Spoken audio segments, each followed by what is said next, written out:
my people. That's all I'm trying to do. You know, I'm trying to teach my people, and they got these weird little programs, these weird little software that always try to trip me up. You know what I mean? Peace and love, Vic. You know what I mean? It try to trip me up. But man, welcome back, family. Welcome back to another edition of Moorish World TV. We in the building. We trying to get everybody into the chat, though. You know what I mean? It's one thing of being in the building, but it's another thing when we can't get nobody in the chat. So that's what we working on. We working on to get the brothers in the chat. Man, this is some weird stuff, man. I need a tutor. If y'all got, listen, I'm blowing up. Now listen, I'm blowing. I made it. Now I'm blah. I'm blowing up though. You know what I mean? So I'm gonna need me a tutor, man. I'm gonna need me a tutor. Y'all gonna have to teach me this technical stuff. Cause look, let's be honest. Let me make sure my brother ain't here first. Let's be honest. Look, I started this to counteract all the foolishness. Teach me this technical stuff. Cause look, my brother in. Mute your mic for a second, brother. I try to apologize to the family. I'm gonna apologize to the family. So look, so the link is working. That's a beautiful thing. So look, listen. This is the thing. I come up with Moorish World TV to try to counterbalance the foolishness that has been perpetrated against the Moors through social media via YouTube. That's all I wanted to do. I ain't want to be no YouTube star. I don't want to be no YouTube star. I want to go on in the temple, go on teach some Moors, go on build up my community and call it a day. That's what I really want to do. But now I've learned that YouTube is a bridge to the people, so I just keep doing what I do. But let me tell you, I'm not no tech guy. I'm not a techie. You know what I mean? I'm regular old round way to Harker Bay. I'm round way to Harker Bay. I ain't no techie guy, but I'm willing to learn. So if anybody wants to give me some crash courses on how to deal with these things, such as XSplit, such as a brother told me he's going to help me out to get my sound system up. I got all this stuff. I put a couple dollars in this now. I put a few dollars in this. So I got some few people, but if y'all can help me out. Hit me up at harkerbay@yahoo.com. Man, we can do a private hangout, and y'all can help me out, man, so we can get more quality viewing, man. Well, that's what we need to do, sister. I keep saying, man, you know, I've been running around talking to people and I've used certain things. Don't worry about that. Anyway, let's move with the show. Family, I'm happy to be here. I'm feeling real good. I'm excited. Today is a good show. Today is a good show along with a good day. The reason why today is a good show, today we're going to talk about some money. Hey, that's what I like to talk about. I like to talk about that paper. You know, I like to talk about that bread. You know, listen. Let me do this first. Let me do that. Let me bring it down. First and foremost, I rise, giving praise to the great God of the universe, Allah. I give honor to his noble, illustrious Prophet Noble Ali. All of this excitement that you see, it was given to me via Prophet Noble Ali by the will of Allah. I'm not playing with you. This is the real deal. I get excited. About more signs. All this excitement is all centered around me being excited about more signs. And the reason I'm excited about more signs is because of the teachings that the Prophet Noble Ali have given to me and also have given to you. But all you got to do is know how to work them. And so, inshallah, I'm going to teach you how to work these degrees so we can get this peace and happiness and all that. So I give honor to the Prophet. I give honor to all those who is doing the work in uplifting fallen humanity. Because uplifting fallen humanity is a serious job. It's not a game. As my son said, it's not a game. It's a serious job that takes all of us. And there's work enough for all of us to do. whether you choose to say black power, whether you choose to run around dressing like you in the desert or whatever you choose to do. You know what I mean? Hey, African garbs, desert garbs, love, truth, peace, freedom, and justice reign supreme. Whatever you choose to do. And it ain't a shot. I'm not making shots. I'm not shooting shots. It's not what I'm saying. I'm saying whether you are in jeans, whether you're in desert garbs, African traditional garbs, whether you're in a baseball hat, whether you're in the fez, whether you're in the kufi, whether you're in one of them joint, you know, the Ace Deuce Trey, man, if you went uplift fallen humanity, I honor you for that. Now, let's go. Let's see if we can get some of the brothers up in here. First of all, I want to touch on a few things. I know brothers trying to get in the chat. So as they're trying to get into the chat, I want to touch on a few things real quick. First of all, today is the 16th of January. We halfway through the first month of the year. Yesterday was the Moorish New Year. People might say, what are you talking about? A Moorish New Year? Oh, here we go. They got a Moorish New Year. Okay. Yesterday was Moorish New Year. You follow me? So Moorish New Year is this. The Greco calendar. Within the Greco calendar, there is what you would call a new year. And that New Year's falls 7 days after which they have determined is Christmas, that Christ was born. That's what they tell our people, and that's how they came up with the New Year, 7 days after the 25th. You know, so we in the Moorish Science Temple of America actually have the same thing jumping off. We have a Moorish New Year. Some temples celebrate it, some temples don't. Hey, I'm with anything that gives us something original. It is what it is. And our New Year is no different. 7 days after the prophet Noble Drew Ali. 7 days after the prophet Noble Drew Ali was born is our Moorish New Year. Now I'm trying to send this link real quick, so y'all work with me. Y'all work with me. So, and that's what it is. That's the Moorish New Year. Ah, man, I done did something wrong. Hold up. So that's our Moorish New Year. So yesterday was the Moorish New Year. We had a good time. We celebrated everything good. I see MSTA Atlanta, they celebrated at Temple 16. And whoever else celebrated. Queen Karasi, how you doing, sis? You should have came out and hung out with me yesterday for the Moorish New Year. Yeah, you should have came hung out with me, Queen Karasi. You in Baltimore. But with that, let's get on with the show. I got a good brother in here right now. Let's see if we can pull it up.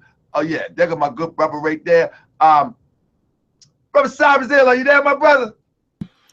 Islam, Brother Talker Bay. Can you hear me more? I can hear you very well, my brother. I'm still working with this little technical thing. I'm trying to get a few more brothers into the chat. But, brother, let the people know who you are, where you hailing from, and what you represent, my brother. Islam. First, I rise and give praise to Allah, the Father of the universe, the author, the creator, and the governor of the world. I give high honors to the last prophet in these days, Prophet Noble Drew Ali, the founder of the Moorish Science Temple of America. I give honors to all the leadership of the Moorish Science Temple of America, past and present.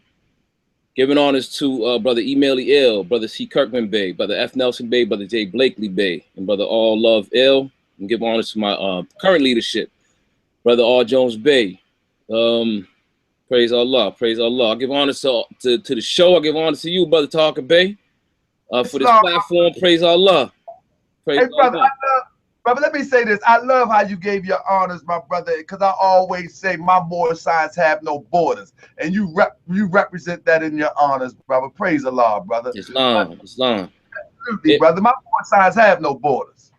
That's right. It's about that unity. That's what we're trying to get to, brother Tahaka Bay. Islam. Well, my name Absolutely. is Brother Y. Cyrus Ill. I'm a Sheik and Divine Minister out of Temple number 34 in Brooklyn, New York. I'm under the leadership, of course, of Brother R. Jones Bey. My local leader, Grand Sheik, is Brother W. Clendenin Bey. I'm the assistant Grand Sheik there at Temple number 34. You know, so that's my you know what I mean, my stats as far as inside of the temple. I don't know if you want me to go a little bit about myself personally, just to set the stage. Brother, We're about to get into. introduce the people to who you are, because you are definitely qualified. So I was on the show last week and I was talking about some of my background being an artist. I went to Pratt Institute. I'm a trained fine artist. You know, I'm trying to figure out how to share I never learned how to share my screenshot. Okay, there's right there. So while I'm talking about that, I'm gonna click this real quick. I'm an artist. I have a background in fine art design and illustration. Tell me if you can see my screen. Try that again.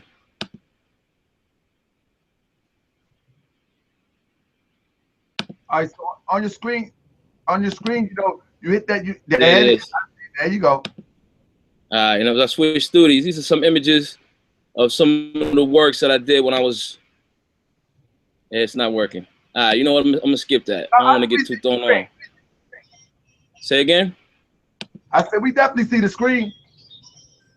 Yeah, but when I switch it, it won't go. But anyway, I'm a fine artist and an illustrator. I went to Pratt Institute. I was top talent around the country, painting and drawing. I got pulled out of school when I was real young. Second grade, my art teacher pulled me out of school and put me to the side. So put me in special classes, special schools and whatnot. As a professional, I'm an industrial designer, what they call an industrial designer. You know, and I work in the footwear industry. You know, so I basically design. I'm responsible for designing technical athletic shoes, footwear, fashion footwear, and whatnot. You know what I mean? I'm working for several different brands. I'm also a member of the Ollie's Men. You know, as a member of the Moorish Temple of America, I'm friends with Brother Sharif Anel Bey, who helped me move through this Moorish labyrinth, if you will, years ago. You know, the brother helped me in my process of figuring out where the temple was at, where my temple was at.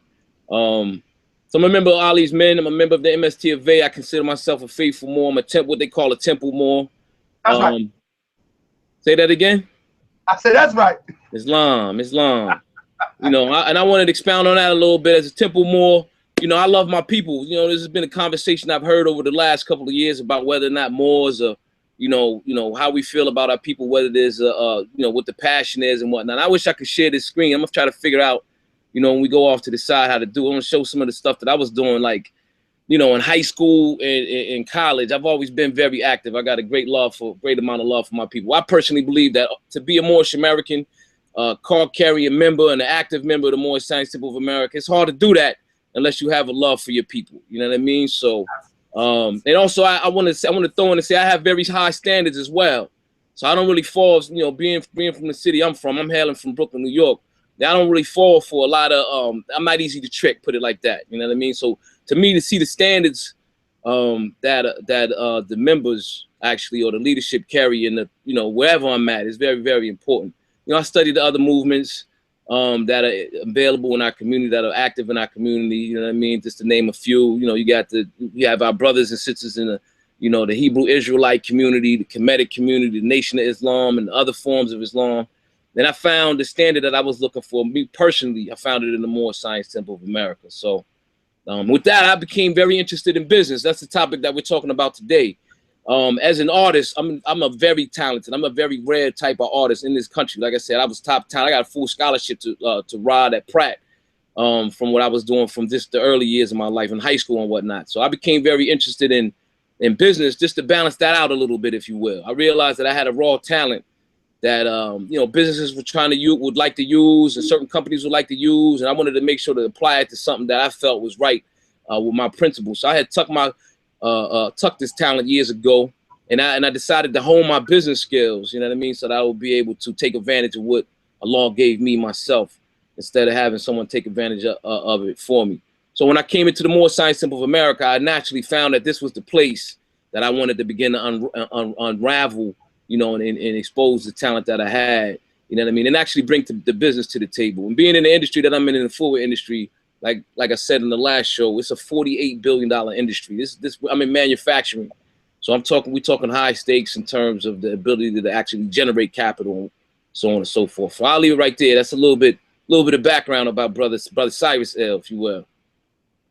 Islam, my brother. And on the line, we had a problem with these links, and we've been having problems for the last week. I don't know what's going on. We getting large. That's what it is. When you get large, more money, more problems. We ain't making a whole bunch of money on YouTube, but we get more problems with the links. But with that, I got a good brother that I look up to as it relates to doing work in the community, and I'm going to let him introduce himself. And we're going to work with me, family, because we're going to hook the mic to the speakerphone, and let's get this show on the road. Brother Sutek, are you there? I'm here, family. How are you today? I'm doing well. Let me see if I can get some volume up on this real quick. All right, speak up. Speak one time, my brother. Peace, family. How's everybody in the house doing tonight? All right. If y'all can hear the brother clear, press 1. Can you hear him, brother Cyrus L? Islam, I can hear the brother. Islam, brother Sutek. Peace, God. How are you? Peace, brother, man. All is well. All is well. Okay. That is excellent. Okay, so let me do it like this. Brother, let me tell you, and I tell everybody this. No matter what you have seen me and the brother Sinetta go up, back and forth, bumping heads, Sinetta laid the footwork. He made his footprints clearly cut when it comes to this YouTube thing. And because of he did what he did, no, we don't agree all the time. Stop that, people. We ain't going to agree all the time. It's okay. That's still my brother. If he jump out the window and go crazy, it's still my brother. Not the point.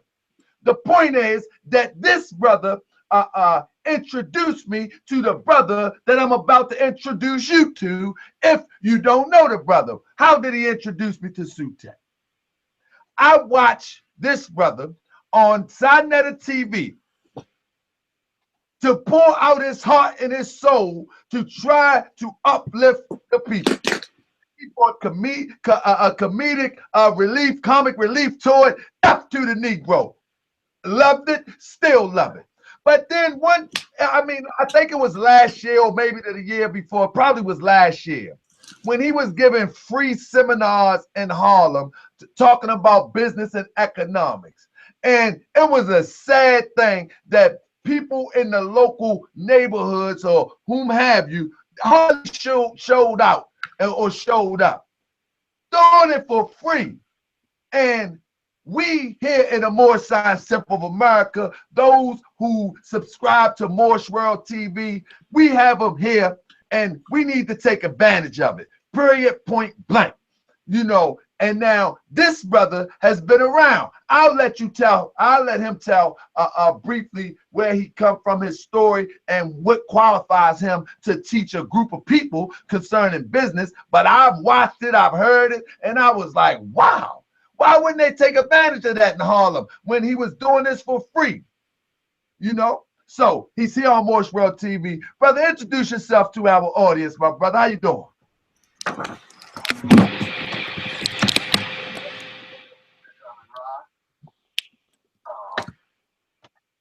Like the brother said, I've been had several businesses of my own. I worked for 3 or 4 Fortune 500 companies in upper management. I have a degree in accounting and finance with a minor in economics. I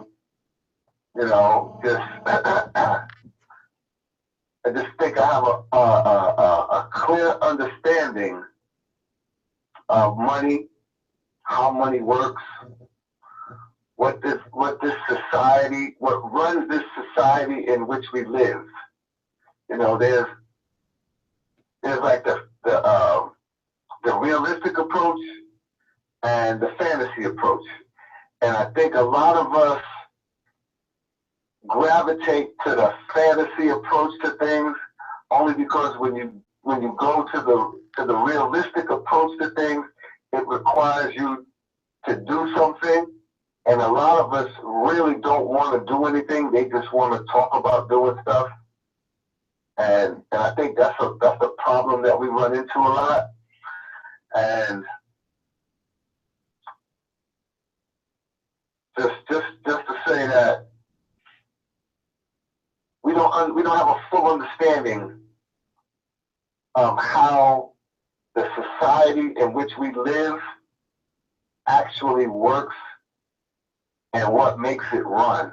And as a result, we as Black people will stay in the background while other ethnic groups come in here understanding of how this society in which we live works, and they're able to thrive and flourish, whereas we flounder in the background because we choose not to learn how the society in which we live actually operates. And I think that was the problem.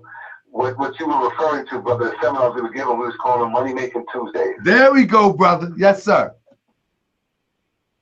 And we had a couple of brothers that were tied into several different Black-owned businesses that was going to give people opportunity to create wealth for themselves, to create money for themselves.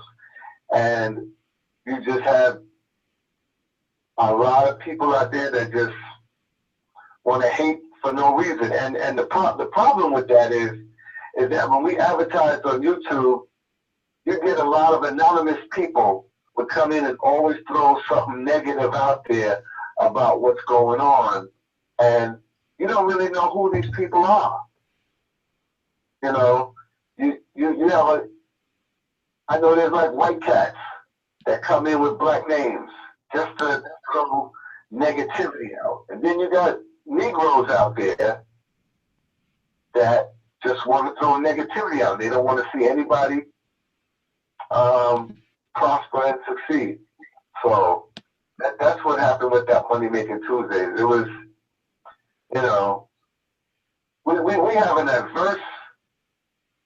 When I say we, I don't mean you guys, because you guys wouldn't be on this show if you fit this description. But Black people on a whole have very weird and misinformed conceptions about money, investing, and going into business.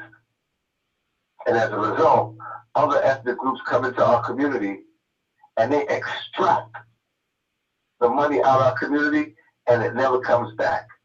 I'm sure all of you have heard about how our money does not circulate in our community, how within 24 hours of us getting $1, 90% of it is spent with other ethnic groups. And as long as we continue that practice, we'll never make any progress. So, I mean, that's the backdrop where I stand. That's a good place to start.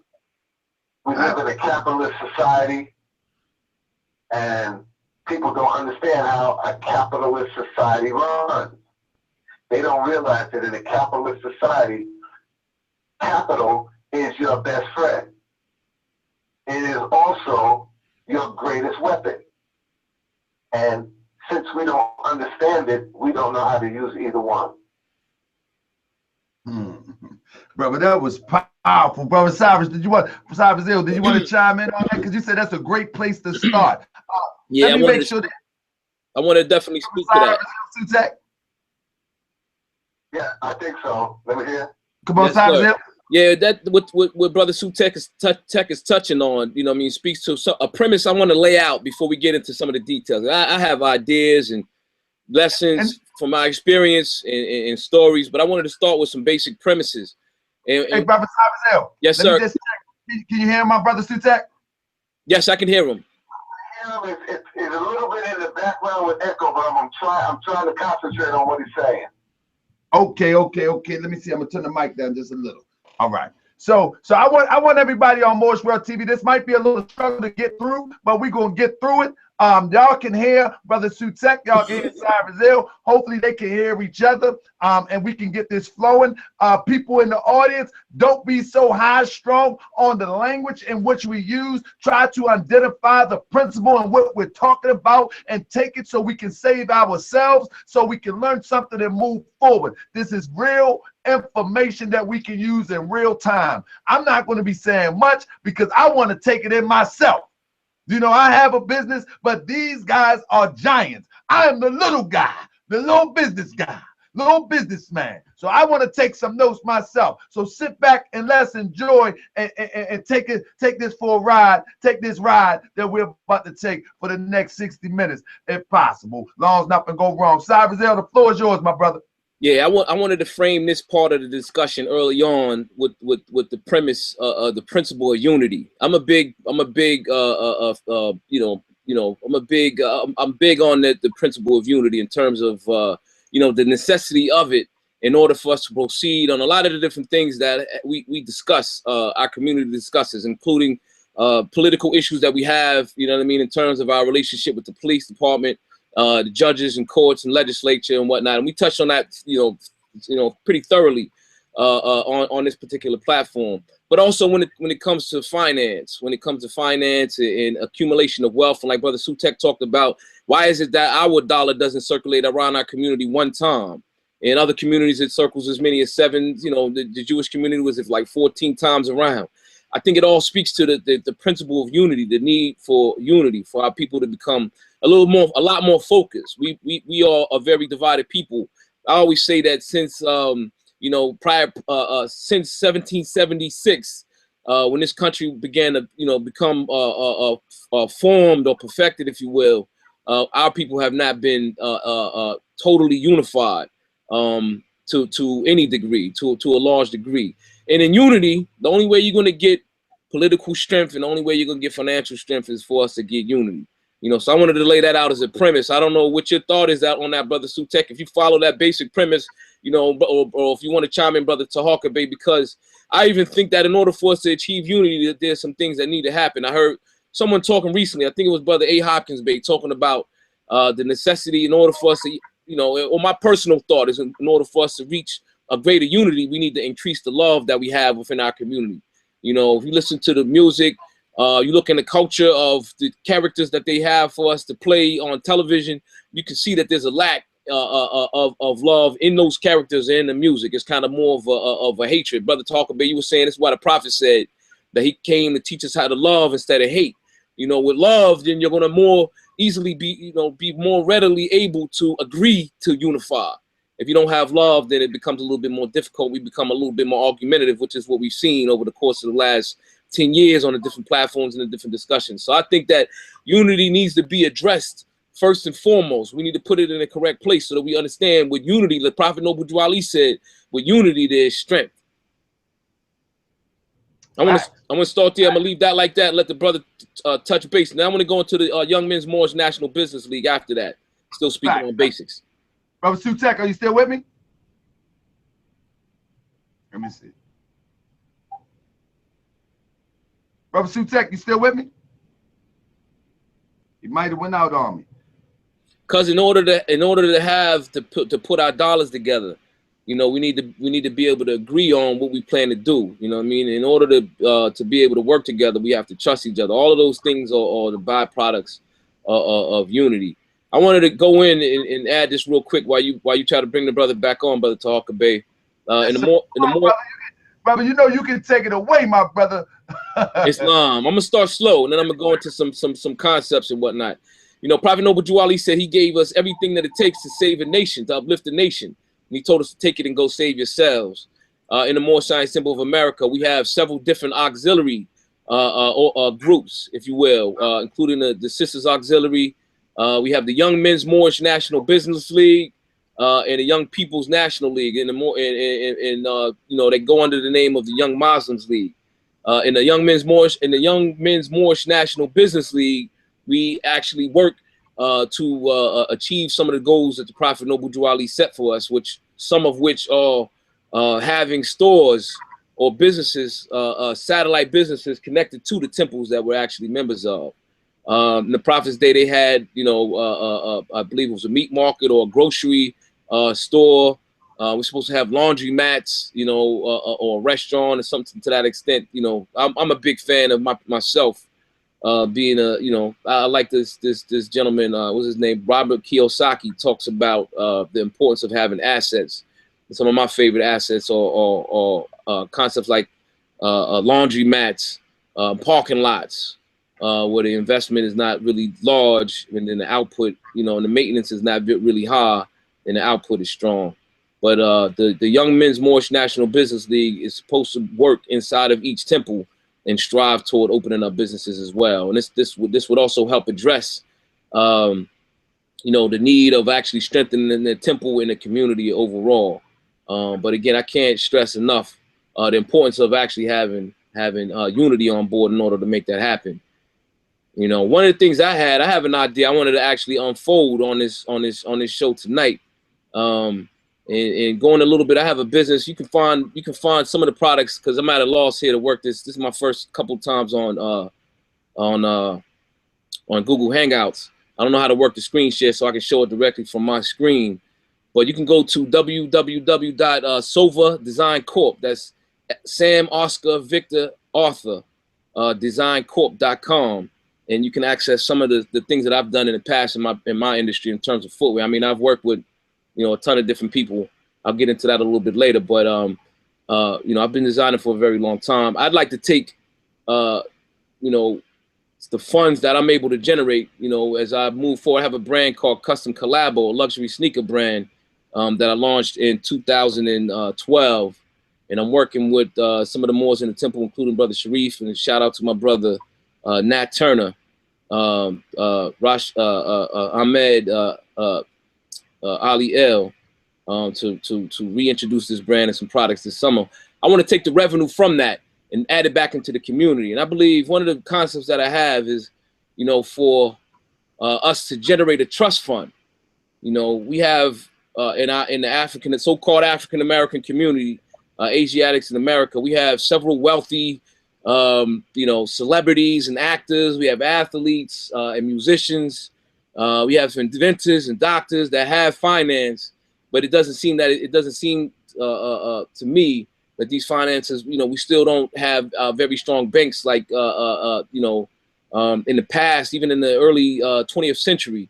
We seem to be at a loss to be able to provide capital for our own at this current time. So I was thinking about an idea of setting up a trust fund where, you know, for example, once I'm able to get my project off of the ground, and like I said, I'm in an industry where it generates hundreds of $millions annually just on the sales of footwear, taking those funds and putting them into a you know, a communal trust, if you will, or like a hedge fund, and then spread that across the nation, you know, by zip codes, and challenge the other brothers and sisters that actually have access to capital, and maybe they haven't figured out how to share, you know, challenge them to put into the pot as well, so that if you're in, if we have young brothers and sisters who have ideas, they have abilities, and they don't, you know, they may have a talent, and they don't have the ability to generate the capital to either pay for that degree or pay to get that startup off the ground, they can pull from this particular fund,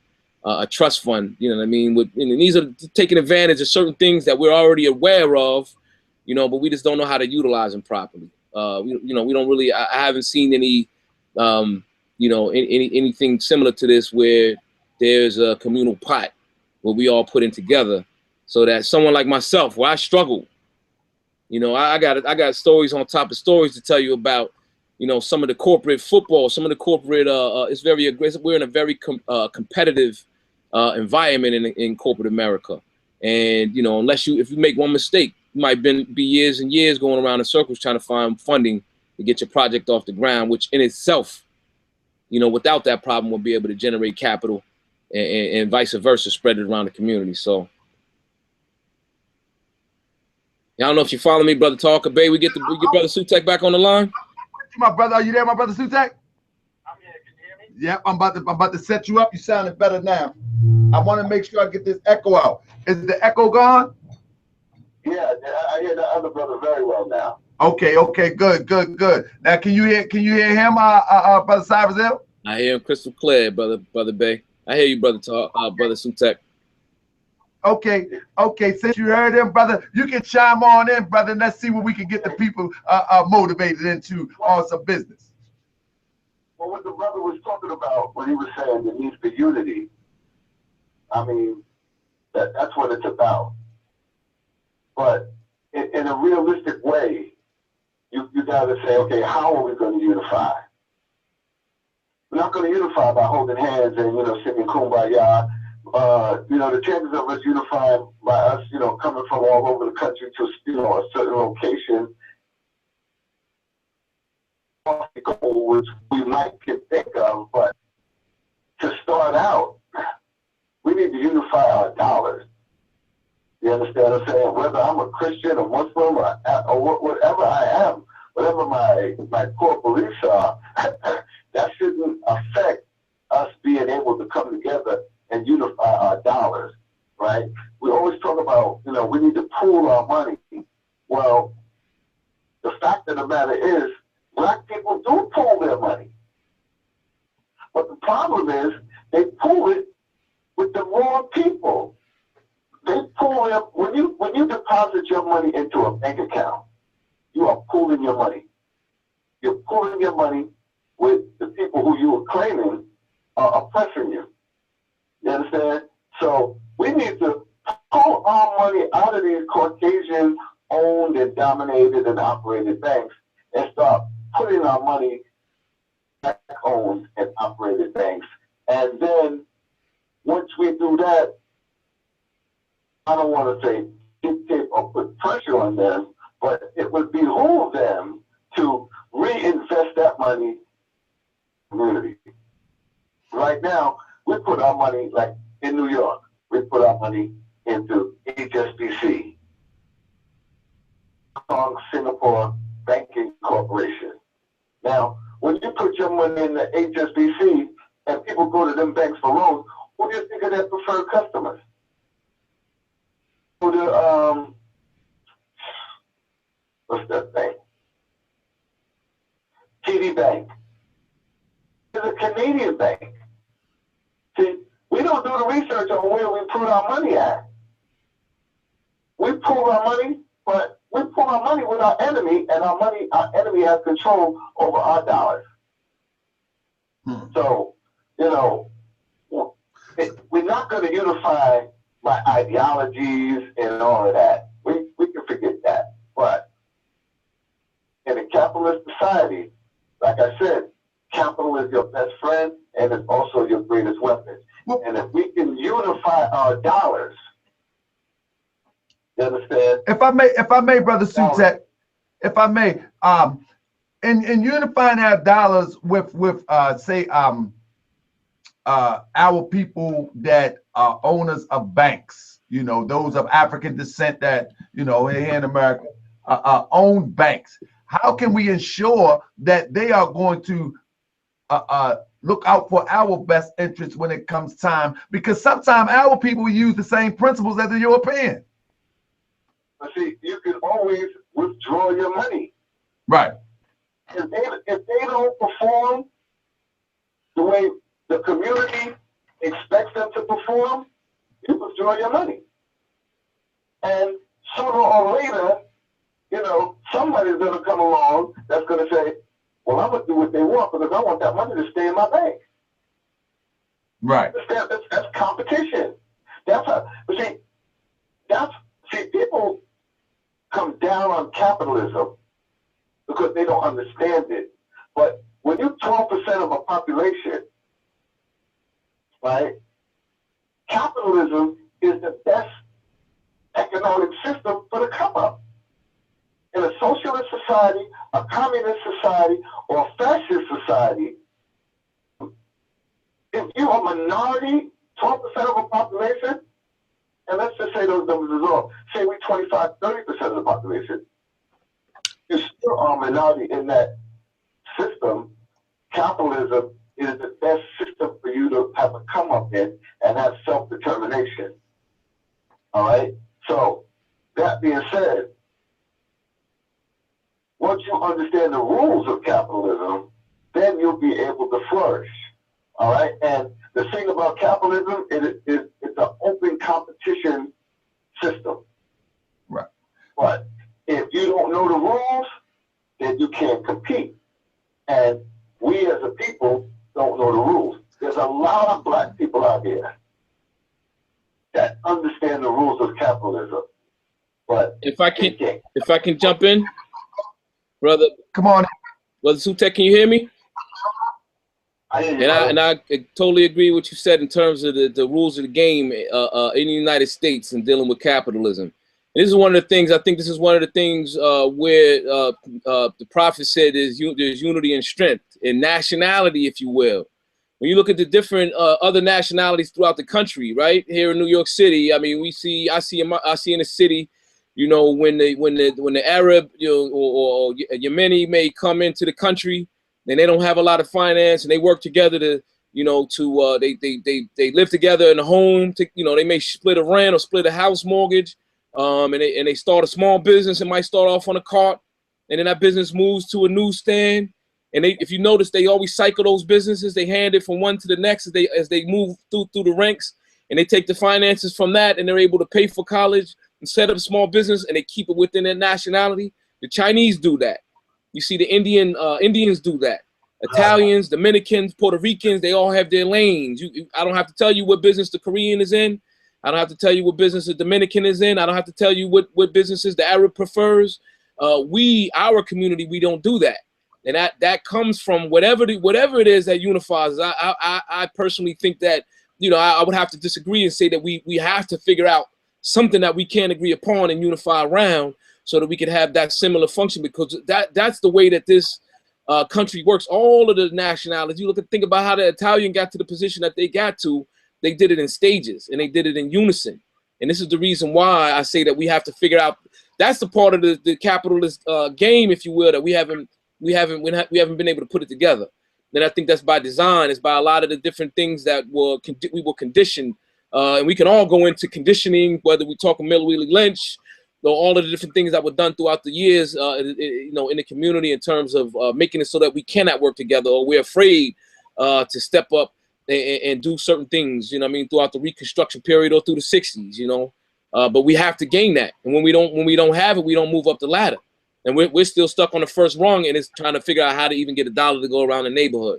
But unity is most definitely the answer with that. And you can see it in the movement of those other nations. Yeah, the key to what you're saying, though, brother, when you named over those other ethnic groups, they came here with a culture intact.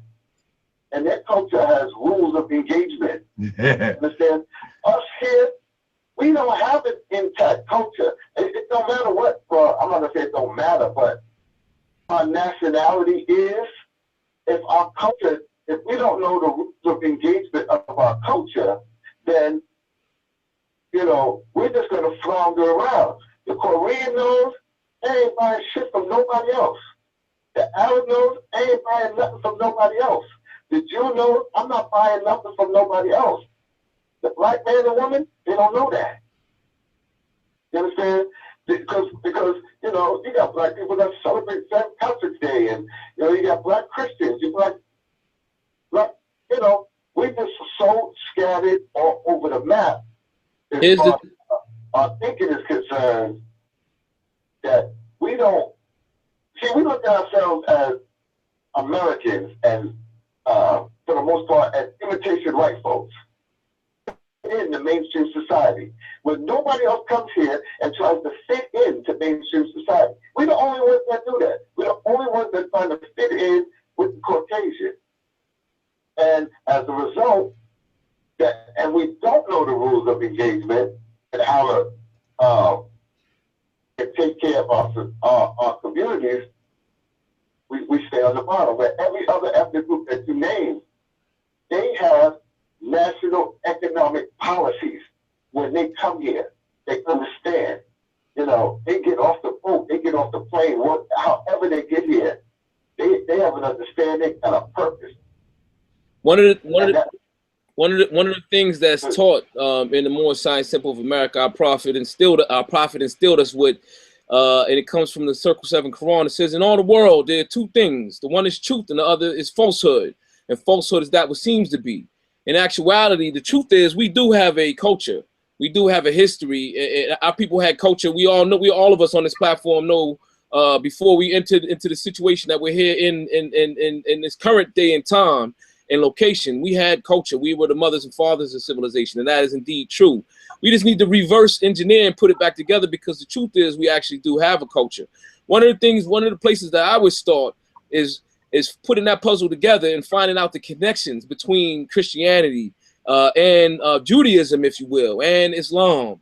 Finding the connection between Moorish Islam, regular Islam, the Hebrews and the Egyptians and the Moorish Americans. Those lines, brothers like Brother Tahaka Bey, Brother Sharif Anal Bey, and Brother Tunik El Mahdi Makoyo, they've been doing Brother Sarnetta. I got to give it to Brother Sarnetta. We've been having these discussions, and the lines are becoming a little bit more clear that there is a way this can be unified. There's a group of people that actually successfully divided 124,000 prophets that are actually unified, and we just have to put those together, but it's not impossible. What I will say is that one of the things that we desperately need to do is we need to get control of ownership of our own expressions, because of the fact that we appear or we are moving in a way that has us somewhat impoverished, because we can't seem to figure out what's necessary in order to have financial strength.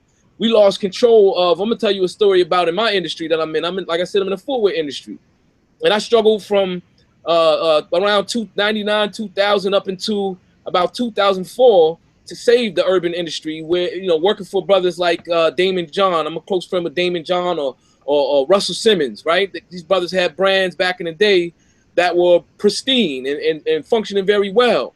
And through the machinations of actually my industry, footwear, because long story short, a shoe is a very valuable accessory to any particular brand. It could destroy the brand if it's not right. It could destroy an apparel brand. Long story short, those brands were licensing their labels out to European licensors to create certain accessories for the product. And the European was creating a product not with the same type of compassion or integrity that those owners were working with, because they were African American. In one particular situation, I saw a young Korean woman who had not been in the United States of America for longer than 3 years, designing footwear for one of the largest so-called African American brands in the country. It was actually under Russell Simmons for Fat Farm. She had no real understanding or appreciation for hip hop culture. She did not understand African American culture, but yet she was developing product that was to sell, millions of pairs, billions of dollars into this particular brand, but it destroyed it. And we didn't, my point is, I believe that maybe accidentally, but quite possibly systematically and purposely, the urban industry was destroyed. To where now, in my same lane that I'm in the fashion world, the word urban is almost kind of like a bad word. They say, well, it's too urban. As if urban or African American leaning product is somehow tacky. And in reality, the group of people that rejected the products that were made by another group were our community. We say, that's whack. We're not wearing that after past a certain point. But it comes back to haunt us, because we are not the ones that are in the positions that are deciding how to treat a brand like FUBU, or how to treat a brand like Fat Farm, how to treat a Rockaware or a Sean John, and they get destroyed. And what happens after that? Now today, if you look in the industry, we for the large part, are wearing European looks, skating looks and rock and roll looks, or taking the place where we used to have our own individual expression. We don't own the expression of an urban culture. We have to be very careful with the expression of hip hop, which is in the same vein. We have to be very careful of the image that we portray ourselves with in Hollywood, on movies and on television. And do we own that? At this particular point in time, we don't. So I would say these things are working against us, because we don't have this form of union, and without unity, we're not able to galvanize the finance that we need. So we're holding ourselves back. But I do believe that it's possible. I believe I actually will insist that it is the only way. And I believe our expressions of belief fit together quite neatly if we really look closely at it. Well, I mean, to go back to the beginning of what you were saying, that we do have a culture. Yes, sir. I agree. We do have a culture, but that's don't know what your culture is, that's like having a car with no keys. You ain't going nowhere with it. You know, so, you know, yeah, we do have a culture, but majority of black people don't know what their culture is. So that's just like, not, to me, that's just like not having it. You know, and unless we understand the rules of engagement, like every one of these other ethnic groups do, you know, we just prime fodder for manipulation by everybody else. And when you were talking about those, the FUBU and the Sean John and all of that, the reason they had to license those things out, the reason the European was able to come in and take control of those things is because they controlled the distribution. Like, I can make all the filthy fly shit I want, but if I got nowhere to sell it, then it's just going to sit in my warehouse. So the Caucasian, he has the distribution outlets, the Macy's, the JCPenney's, the Dr. J's, and all of those type of outlets. You understand? What's in our favor now, if we learn how to use it right, is the internet. You understand? With things like Facebook, e-commerce, right? TV. You understand? Where we can market and distribute our products and let people know where they can go to get them. But, you know, distribution in any business is the key. And the Caucasian, he controls the distribution network. That's why all those lines had to go to the Caucasian in order to survive. All right? And that Korean chick that you talked about was able to design a shoe. Mm-hmm. Listen, a lot of the stuff that we wear, they tell us it's cool. You understand? Fact. It's called managed demand. All right? I tell you this shit is fly. So therefore, you think it's fly. You understand? I look back at some of the shit I used to wear when I was 16, 17, and 18. I would be quit wearing that shit now. You understand what I'm saying? We used to wear the multicolored polyester pants, and oh man, we used to look like straight bozo with a damn clown. The way they used to dress us up. But they told us this is what we wear, this is cool. They would put some people who we looked up to, you know, and boom, we run behind them. You understand? I mean, Stephon Marbury shows you that. He built a shoe that he was selling for $25. Same shoe as the Nike shoe that you paid $100 for Nike for. But since they put it on Jordan and put his name on it, we think that that shoe is better than the other shoe. It's called managed demand, brother. So, you know, a lot of these fashions, these is white. When you go to these fashion houses, these designers, these is white folks coming up with those ideas, you know, and telling you this is what you like. See, the Caucasian, he studies psychology. And he knows how your mind works. And he knows the power of suggestion. And all you got to do is put that suggestion in your head, and you'll run with it on your own. You understand? We need to learn psychology and use that in order for the common good of our people. Well, with that, my brother Sutek, with all respect due, I got my brother just came into the chat. Brother Sharif, are you there? I see his icon, but he ain't speaking. Are you there, brother Sharif? Islam. Yeah, Sharif LB. That's my man. Islam, brother Sharif. Islam. Peace, Sutek. What's going on, big bro? Death to the Negro. You know, baby, peace, God. What's going on? Praise the Lord. Brother Sharif, who are people right there, they want to know who you are, my brother. Yes, sir. They don't know, they that guy right there with that red hat on. They still call it a hat. Right. No, they ain't say that. I want to rise to praise the Allah, honors to his prophet Jalali. I want to give honors to everything that our host is giving honors to at the onset of the show. Honors to my Ali's men brothers, honors to the Moorish side of America, honors to Moorish World TV, honors to my brother Sutek, my big brother Sutek, man. Yo, which I came in while you were building, brother. That was powerful. Especially I came in right when you started talking about culture and the importance of culture. And so, you know, one of the things with and you already know we agree with the whole cultural issue 100%. You know, the whole issue of nationality, as we teach in the Moorish Science of America, deals with cultural heritage and cultural heritage preservation. And you as a businessman, from a social perspective, cultural heritage and culture is the brand. And you already know how valuable the brand is in business, how to protect it, why it should be protected, why it should be expanded. You know what I'm saying?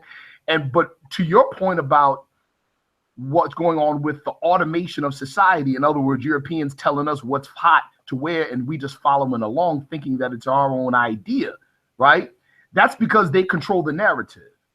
You know what I'm saying? And the whole issue, your point about culture, having our own culture, knowing that culture, now we control our own narrative. Thus, we have the power to say what's hot and what's not. You know what I'm saying? That's all I wanted to add to that. Peace. And I like to add on to that, I want to get to the point where we can start to talk about practical solution, how we can implement them in real time. And my thing is this, I said for 2017, what I'm going to do is I'm not going to argue or dispute with those who disagree with the process. I'm going to get with those who's ready to get with the process, whether it's mine, whether it's theirs, whether it's whoever it is, whoever got the plan, count me in, tell me where you want me and let me move. That's where I'm at with it. So we spend too much time. I think we have spent a lot of time. Just like I said, I watched Brother Sutek Sinetta do the Tuesday demonstration, and the numbers was just so low, it was ridiculous. And so not a shot at Sinetta. I see why he get turned up. Right. Because if he turned up, well, ain't nobody gonna turn up. Ain't nobody gonna show up. You know. Right. So my thing is, I'm at the point now where I'm like, who wants to work? What's the plan? Show me the plan. And that old saying, if you build it, they will come. I say all the workers get together and build, and then those who really want to eat, they'll show up. What we have right here is workers. So how can we get to working? That's where I want to move towards. Well, I had a question for Sutek real quick for the audience. I'm not sure if this was covered, but if it wasn't, forgive me. If it was, forgive me. But if it wasn't, I'd like Brother Sutek to speak to like when he was referring to the internet as a tool. But I'd like him to speak to his experience in managing music artists. Absolutely. Come on, Brother Sutek. Okay. Well,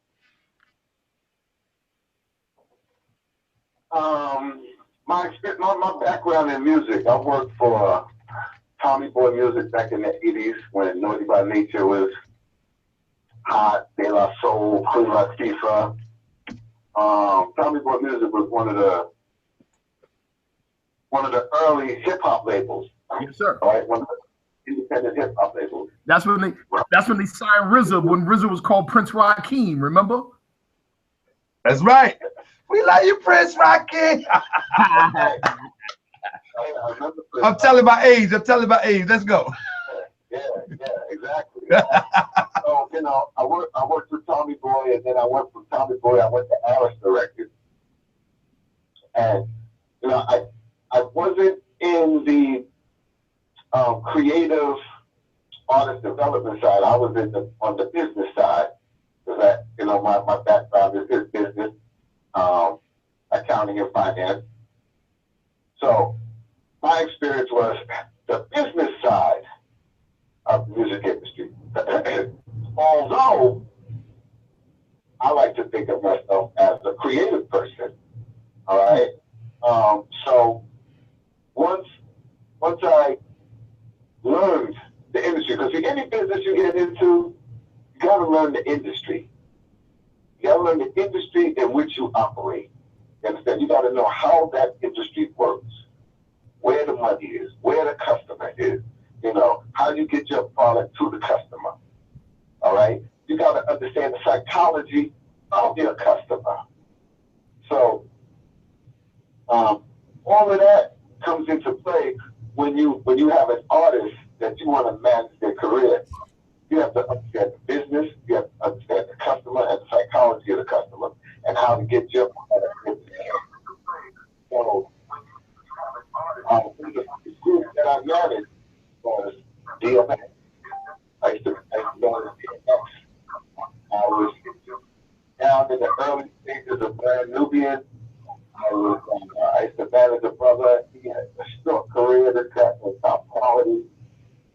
Fly the White Plane. Well, I had a couple other groups that, you know, made a little noise, but not too much noise. Just recently, I was managing a guy named Loaded Love, battle rapper, and now I'm managing some Black Power music group. I got this group called United Front. I got another guy, Tahir RBG, and I just signed this other cat from California. His name is B. Dot the God. He's a battle rapper, but he also does music. I don't know if you ever seen his battle. His battle of white boy is just like whip them up. Yeah. Sanetta was about to send him after me after a song I put out, and I was going to take the fur off, but that's another story. Go ahead, bro. Now I'm like, now he is sure bet. I like B. Dot. Yeah. So I'm at his B. Dot also, and you know, so with that, you have to create vehicles to get your message to the customer. So what we did was, we as Black people, we love hip hop, and we claim hip hop, but Black people don't own hip hop or control hip hop. Yeah. Caucasians run hip hop. They determine what is played on the radio. They determine who gets deals. They own all the magazines. They own the media. So therefore, as Sharif was saying, they control the narrative. You understand?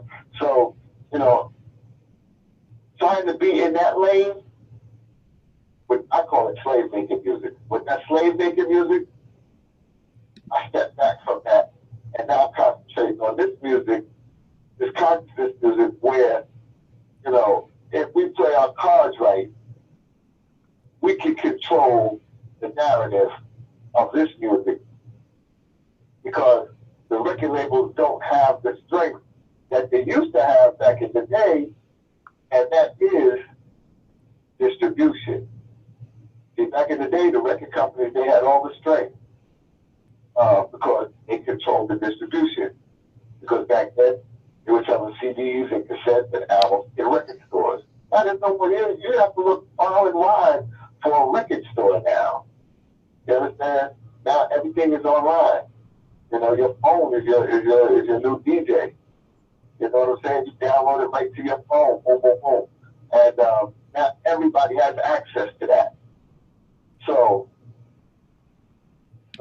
that's where I'm at with this. Trying to develop this Black Power music lane for my artists. We set up a platform called the Teach Our Own Initiative, and this goes into what we were discussing earlier, because we have to raise educated children instead of repairing uneducated adults. You understand?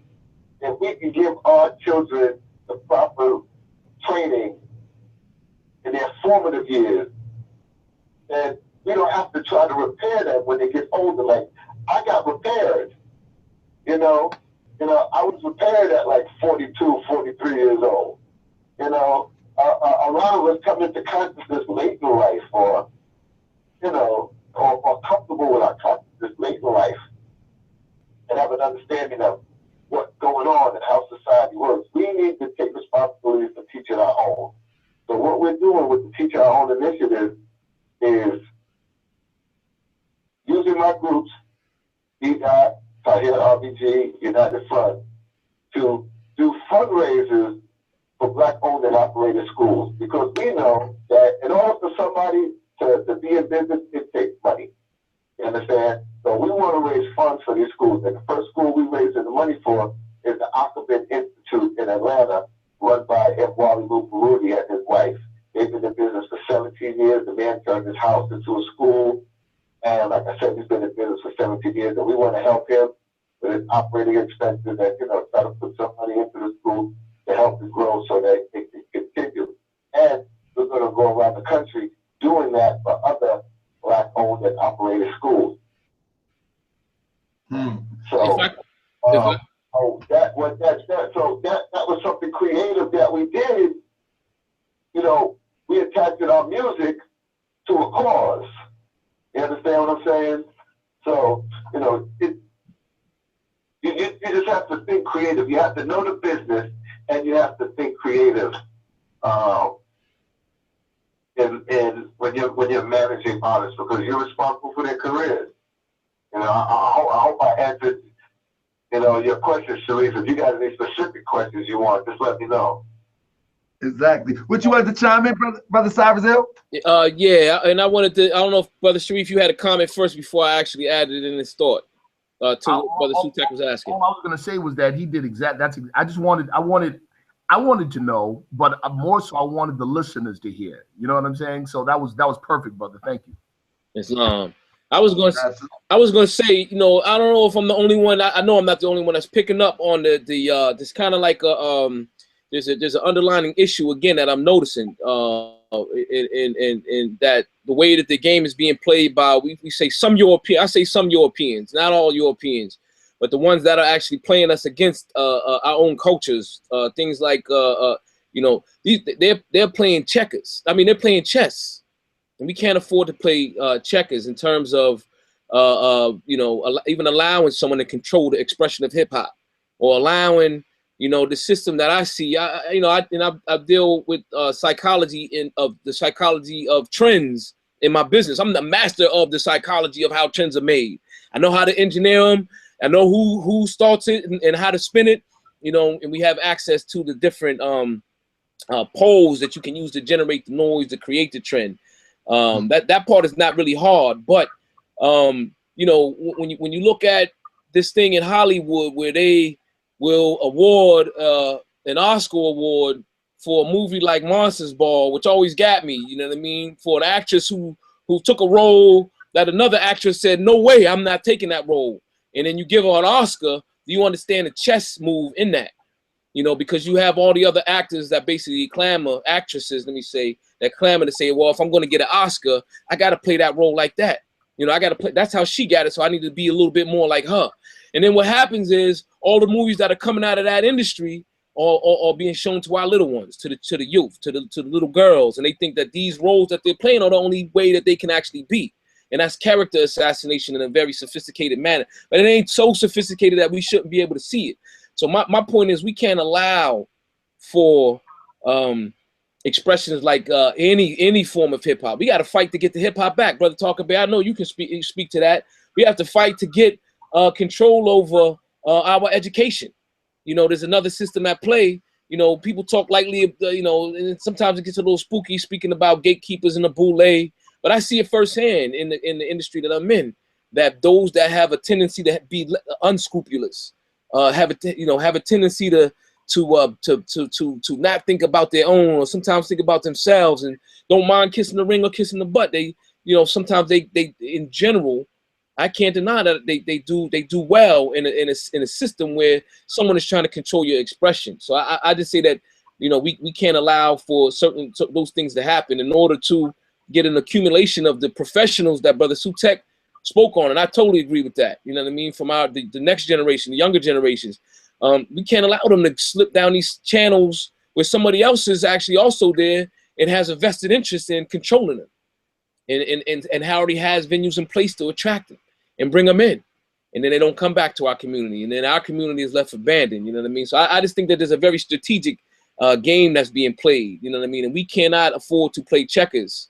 I also have an indie label as well, and I've been fighting on that front that Brother Talker Bear is fighting on, and sounds like Brother Sutek has been in that, you know, fighting in that venue, or whenever you started to get into that. You know what I mean? And those things are necessary, but we got to play smart.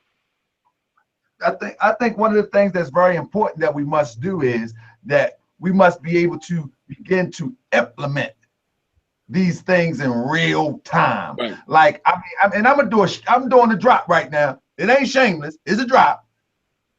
Ali's Men via Moorish World TV is literally going to take the show on the road, which means we're going to go from state to state, lecture to lecture, platform to platform, place to place, and teach more science. And not only are we going to do that, we're going to bring some entertainment, whether it be music and all that. But how do we get to the point where we begin to flood the market with our ideals? I think that's the foundation of good business, flooding the market with our ideals. You follow me? You there, my brother Sharif? Yes, sir. Well, again, I think all of us in one shape, form, or fashion are pretty much saying the same things. You know what I mean? Like when you talk about flooding the market with our ideals, when I say control the narrative, when there you go. Yeah. Brother Sutek says, you know what I'm saying? And we're all kind of saying the same thing. And what it really boils down to, we all know, is two words, and that's love and trust. We have to, part of changing the narrative means we have to change the paradigm. There has to be a paradigm shift in thinking of our own people. Let's take Claude Anderson for a minute. Me and Brother Sutek have had this conversation before many times. Claude Anderson is amazing. Claude Anderson is brilliant. But why are our people not benefiting from Claude Anderson's brilliance? Answer is because he has an economic machine that works. But the juice that turns the machine on is love and trust for each other. And that's what we don't do. You see what I'm saying? Because if we loved and trust each other, I would patronize Sutek because I have no choice. Yeah, I would patronize Sutek's business over anybody else's simply because that's my brother and I see no choice. I see no other option. In other words, it's principles over the dollar. Business is relationship, not money. You know what I mean? And so, you know, what's going to facilitate, in my opinion, what's going to facilitate that retaking the narrative is a paradigm shift in our thinking as people, as so-called black people, whatever, you know what we're talking about. It's going to take a paradigm shift in thinking where we begin to love each other and trust each other. And that's not one of those we just say it. We have to show it. And how do we show it? With our dollar, with our spending power. The power is not in the dollar. The power is in how, where, and with whom we choose to spend it with. You see what I'm saying? And one of the reasons why the European has the narrative is because we give it to him. That's right. You know what I'm saying? We give it to him. So that's what I had to add to that. Peace. And your biggest weapon in a capitalist society. Money is your strongest weapon in a capitalist society. I'm the type of person that you give me lemons, I'm gonna make lemonade. Yes, sir. A lot of people, you got a lot of people out here, a lot of black people are hurt about Trump coming into office. But if you look at it, this is a perfect opportunity for black people to control the narrative. Yes. Understand? This is a perfect opportunity for us to come in and control the narrative because we could put our message opposed to Trump's message, and then the decision becomes crystal clear. But it's got to be put the correct way. You understand? Yes. Yes. Absolutely. Absolutely. Now, let's say this, Brother Cyrus Hill. Say we got somebody in the chat right now and say, you know what? This is a business show. Where do I start to move on my hustle? Because I got on there, make your hustle your business. Because I think when you begin to make your hustle, make something that you're good at, and usually if you're hustling, you feel some kind of niche with that, or you wouldn't be doing it. You know what I mean? Right. You got to hustle. It's a fast dollar, or whatever you choose to call your hustle. You think you're stacking or whatever. And whether it's whether y'all like it or not, I'm gonna say it. Whether you trapping and you got some business ideals within the paradigm of your trap, or your trapping, or your trappings. It sounds crazy for me to even say that, because why would you want to be in a trap? But you get my point. Right. How do we turn that? How can someone in here say, you know what, man, I'm digging this stuff. I'm digging what Sutek saying. I'm digging what Sharif, Brother Cyrus Hill talking about saying, but I don't know where to start. I would definitely, you know, in the Quran it talks about we have powerful chapters that speak to the five folds, and I would start there and give my direct input. You know, in the five folds it talks about the you know, man's importance to be constant. There's a chapter called inconstancy, when you're inconsistent, and it speaks to two major failings in when we go to try to do things, and that's irresolution and instability. You know what I mean? And I would say, I would speak to that, first and foremost, that we need to. A lot of times I see professionals that want to get into what I do, or trying to get into other industries, and it seems like their approach is a little bit not short-sighted, but just not a lot of resolve, if you will, where they do something for a few months and they think that they made an attempt, and then they on to the next thing, and they're jumping all over the place, starting over again. I would say that we need to work to dig a little deeper.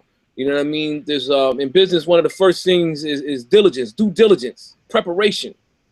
Whether you already have a skill and you got a lane and you're starting a business, you got to write that business plan. And when you write that business plan, you got to do the diligence. You got to look at the competitors.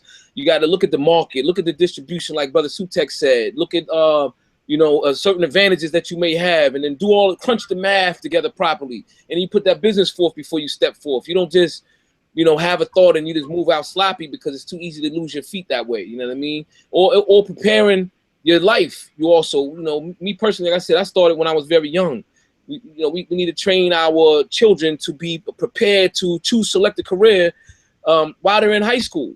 Before you go into college, there's no excuse, because you have other countries where they are focused. China is focused, very focused. Japan, countries like Japan, they are very focused. They start off very young. If you look at athletes that are successful, they start off very young. So you want to train yourself, get a good degree in something that you would like to get into, and then come with all the momentum that you can, if you can do it that way. That's something I would like to add, start off with, in terms of being resolved and haven't done the diligence before you just step into a lane, so you don't come off too light. I would also say that it is a great benefit, especially in a climate where we have to, as Asiatics, so-called African American, I would say Asiatics and Moors, we have to be 2 or 3 times better in a lot of cases than the European, because we are going out into a scenario where, just like any military move, or, you got to first capture the beats before you can get up and start setting up bunkers and whatnot. So in order to get the finance and put the finance aside, until we have that, a lot of us that are hitting the field, we need to be able to break down some walls and break down some barriers. And I personally think it's always good to do something that you love. You know what I mean? Do something that you have a passion about. Don't do it just because you want to, I want to make money. I want to get, I want to get money or whatever. And then I would stress the importance of financial fitness. This is one of the things that, when I first left the house and I went into college, I got training for just about everything else except for a heads up about this whole thing about the financial, the financial system, having good credit, strong credit, and watching it early on, so that you can, you don't miss a lot of pitfalls. So I had to go, like the prophet said, I had to go around my elbow to get to my thumb, because I was a little bit on the sloppy side, if you will. But luckily I'm a fighter. I got raw talent, and I'm doing something that I love. So I was able to overcome that. And inshallah, I have a major announcement that I plan to make probably later on in the summer of this year on this platform. I don't want to let it out of the bag too early, but I would say you want to do what you love, and be financially fit, Brother Talker, and do your diligence. Islam. How about you, Brother Sutek? If somebody was in there that say, in the chat room right now, or somebody come and see this later, because our videos usually pick up after the fact. Somebody come back and watch this video, and they say, well, hey, I wonder what I can do right now, tomorrow, to get my foot in the door of independence and out of the door of dependence as it relates to economics. What would you tell them? Well, in relation to starting a business, everything the brother just said, I echo that. You have to be committed. You understand? You have to be committed, mind, body, and soul, when you start undertaking entrepreneurship. Because it could be a lonely trip sometimes. Yes, sir. Trust me. And a lot of people who you thought were by your side, that's a good idea, boom, boom, boom, boom, boom.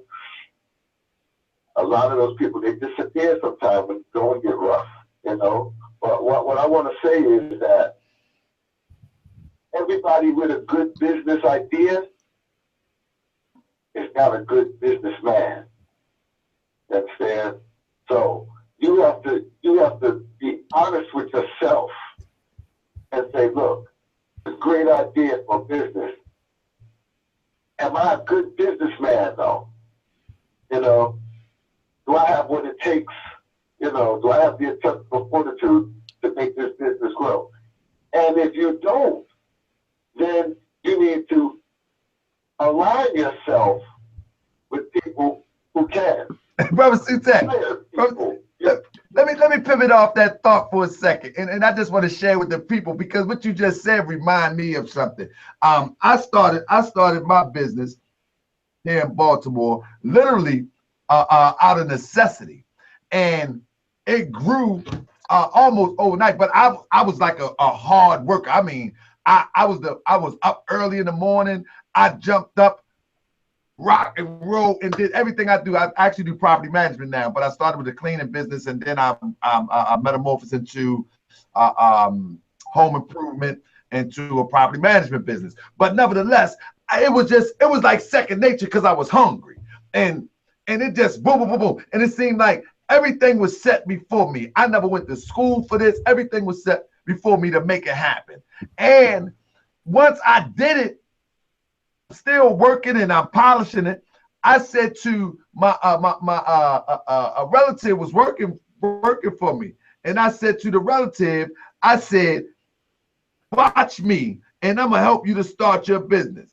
And at that moment, the relative began to withdraw a little bit and continue to work, but withdraw. After about 2 months, me, and I didn't want to say no name, that's why I say relative, looked me dead in the face. And I said, man, listen, you know all of this stuff. You can do this for yourself. The relative looked at me and said, mother effer, let me tell you something. That ain't for everybody. That's for you. Some people just want to make a few dollars and go to F home. Exactly. That's what he said to me, brother. But carry on, brother. That's exactly true. You know, we sit back and sometimes we see other people do it, and we think it's easy. Like you said, man, it's getting up early, it's not that late. It's, you know, keeping your nose to the grindstone. And some people just have an employee mentality. Understand? Everybody doesn't have an entrepreneurial mentality. But one of the key things when you go into business is you have to keep good records so you know where your money is going. You understand? A lot of people are sloppy with the record keeping. You can't be sloppy with the record keeping. You have to keep good records. You can keep track of where your money is going. A lot of people open up a business and they don't have enough money to last through a rough time.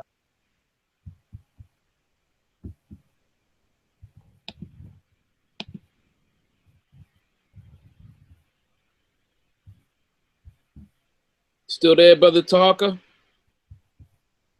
Yes, sir. Yes, sir. You heard what the brother said? Yeah, I agree with that, brother Sutek. Yes, I agree 1,000%. Did we lose him? I think we lost him. Brother Sutek, you still there? I'm still here. I thought somebody else was saying Okay. That's what. Okay, no, beautiful. I was saying, you know, there's a lot of things, and the brother had mentioned the business plan.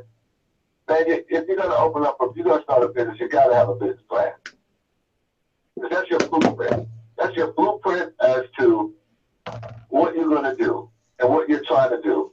It'll keep you focused on what your ideas are. You understand? You gotta have a business plan. If you don't have a plan, then you plan to fail.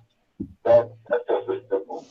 You understand? And the business plan is more so, unless you're trying to get investors, the business plan is more so for you so that you can do the due diligence to know, like I said earlier, where your customers are, how big your market is, understand the industry in which you're trying to move. You know, there's a lot of homework that you got to do before you even, you know, on the physical business. There's research you got to do. And then you say to yourself, okay, I did my research. I understand what I'm getting into. Do I want to invest my money in this? Or is my money safer in the bank? Or in a security? Or in a mutual fund? Or something like that? What type of return are you going to get on your investment? Because sometimes you're like, look, you might put your money in a CD or a mutual fund or something like that and make more money on it than you're going to earn from your business. Now, that business plan, you'll never know what the possibility is. You understand? So you got to have a business plan. You got to know what you don't know.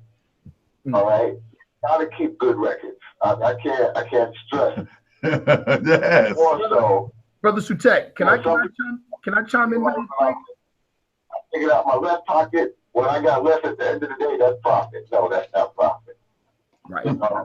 Brother Sharif said he wanted to chime in on that. And I know he wanted to chime in about them records, because boy, that can break or make a business. Oh, everything you're saying, brother, is so powerful. And I mean, I went through it the hard way. And just like what you had said, brother, just because you have a skill or a talent does not make you does not mean you're going to do good in business. It does not mean that you're a businessman. And I learned that the hard way. You know, I teach martial arts. I've been doing it all my life. I was like, wow, I'm pretty good at this. I can make a lot of money. Wrong. You know what I'm saying? I was making some of the most basic of mistakes over and over again until I finally realized, wow, this is not my money. This is the business's money. You know what I'm saying? Little basic things that a business 101 that if I'd have done the due diligence in the beginning, I would have been much better off. But I had to learn the hard way. And so what Brother Sutek is speaking to everybody is take yourself serious enough to do your due diligence. Don't look at all the work that needs to be put into it as prep work. Don't look at that work as it's too hard or too daunting or too difficult. Look at it as I'm worth it.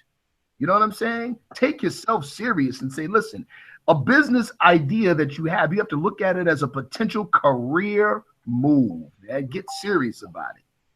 You know, you got to do that. If not, then you'll get what do we got? Our people, sadly, a whole bunch of pump fakes. Yeah, we got a bunch of ideas, but we don't have the mental and courageous stamina to see them through. You know what I'm saying? I mean, I've been, you know, and that's just the truth. I had to learn the hard way, but like Brother Cyrus Hill said, he had natural talent and he was just a fighter. So we got through it and we do well in spite of the fact we got a lot of lumps on our head from a lot of the hard lessons we had to learn, you know? Absolutely, brother. And I got to agree with that, brother. I'm talking, but I got into something. Man, I didn't know I had to report that. I didn't know that. And but they didn't take none of that stuff. They didn't give me no pass. Oh, you gonna still got to pay this now. You know, man, but then on the upside, I didn't know that I could use my home as a write-off and a part of the business. So the homework is paramount to success. Yes, sir. Come on, my brother. I was gonna say, let me throw a couple of jewels out. You know what I mean? For those that made it this far into the show. Reward them with something that they may be able to utilize, because I touched on, I kind of peeled back on a lot of complaints or pointing out a lot of pitfalls, because I don't like to usually think in terms of defensively. I like to be more offensive. But for those that made it this far along, that may be in a business where you deal with production costs of any sort, for any type of manufacturing, clothing, or we may have people that are trying to put caps out there or whatever other little keychains or wallet or anything that deals with production. Then you end up facing, you deal with orders, and you end up with production costs. And in your planning, you're trying to factor in how to cover for those costs. I wanted to make those people aware of a modern, agent, not to say an agency or a service that's provided by banks. Specific banks called factoring banks or factors, where they will take your, you need to be aware that they will take your purchase orders. If you have orders that, from whatever retailer or whatever, and they're qualified orders with credited retailers, you can take that to the bank and it's as good as cash. They'll cover for your production costs. If your production exceeds your planned budget for production, you can utilize factoring banks. Brother, that's powerful, Brother Cyrus Hill, because I could do that. I could do that for if I need extra capital for my business. Yes. Because I operate off of contracts. I could do the same thing. That's powerful. Brother Woods Hill is in. That's what I was about to say. I was about to bring my brother Woods Hill in. And I was going to say this too, to add on to that right before I bring the brother Woods Hill in. It's a whole bunch of programs that I don't know. We need to get that list of Asiatic banks, so-called black banks, and see if they provide it too. Because I was ignorant to business to the point where I feel as though that he pointed in the way just mean that everything was put before me. And I found out when I ran into the first thing dealing with some taxes, I found out if I just throw everything in my business account that the bank would do it for me. I ain't had to do nothing. So programs like that now. Like if you man, it's so crazy. You can go pick up your checks on Fridays for your employees or Thursday for your employees. And a lot of people have these, and I think the banks did that because they had these ready check places that was charging these crazy fees. And now you actually have banks that do it, and they do it for a small piece of your money. But I guess if they do it with millions and millions of people, it's a great piece of money. But with that, that's something to look into. Let me throw one more quick one. Let me throw one more quick one while we're on this topic. I'm gonna make this one fast. Another alternative. This is another gem I stumbled across in our initial push to get Custom Collabo out a couple of years ago, and I ended up losing my financial partner, backer, and had to scramble on my own for a couple of years to try to find financing. At the end of the day, I discovered something for those that are the Moorish Temple of America or of the Islamic faith. Actually, it's not for even just limited to being a Muslim or not a Muslim. They have a thing called Islamic banking. I don't know if the Moors have ever heard of that, where Islamic, in Islam, it's against the law to charge usury, which is interest. So because of that, Muslims are unable to use regular banks because even to purchase a home because it's against their law. So there was a need to develop a special type of banking to fit them. It's called Islamic banking, where they also fund, and it's a different way of operating. It's not as difficult. What they have a tendency to do, cut and dry, is to extend finances if they think that your plan or what your investment is a sound investment. They will extend the finance with no interest, but they hold the title. They may hold all of the shares of the business until you're able to pay that initial loan back. But then once you pay it back, they do not take any vested interest in terms of stocks or membership shares, and they charge zero interest.